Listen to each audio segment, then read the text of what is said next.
Follow this procedure to complete your units online. The first step is logging into the portal. On your internet browser, go to outsourceinstitute.com.au. Click the Student Login button at the very top. This takes you to the login screen. Type in your username and password. If you've forgotten your password, click the Forgot Password link. If it's your first time logging into the portal, you'll have to change your password. The second step is opening a unit. Once you're logged in, click on E-Learning. It's the one with the icon of a globe on it. Okay, let's browse the units. This block, Recently Accessed Courses, shows the courses or units you last visited. This makes it easy for you to pick up where you left off if you started a unit but haven't finished it yet. If you don't have any recently accessed courses, you can see your courses here under My Units or here under Course Overview. Let's choose a unit. I'll just go with the very first one on the list.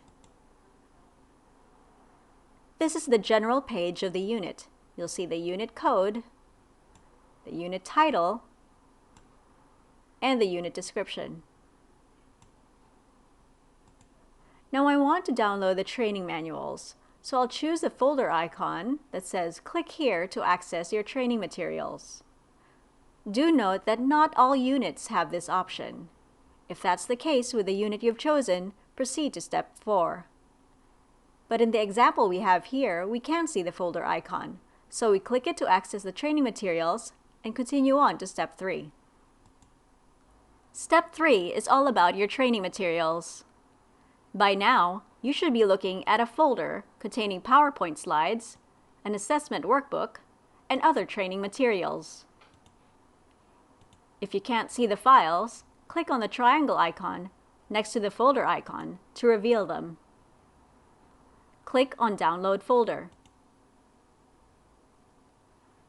This will download the folder as a zip file.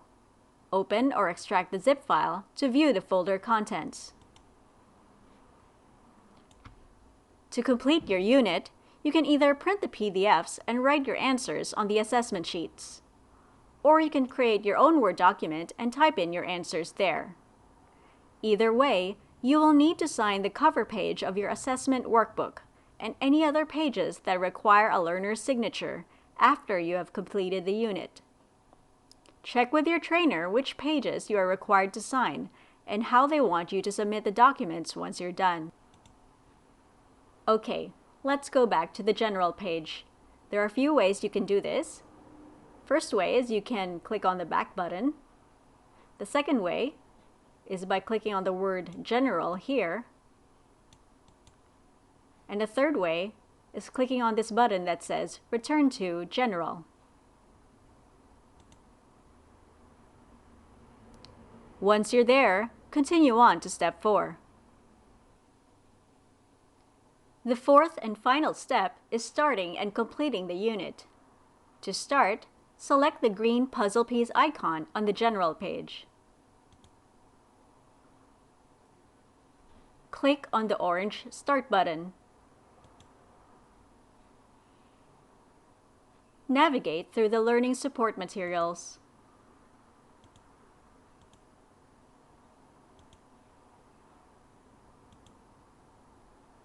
Revise what you've learned by taking the short quizzes throughout the materials. Once you've done the quizzes and feel confident in your ability to do the assessments, click on Formative Assessments. If you printed out assessment sheets in step 3, you can write your answers there. You can also create your own answer sheet in Word.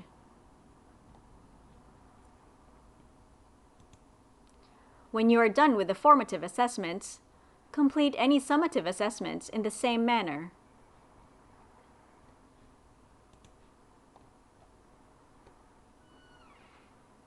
Compile all your assessment documents, including any Word documents you created. Sign the cover page of your workbook and any other pages as instructed by your trainer or assessor. Congratulations! You've now completed a unit.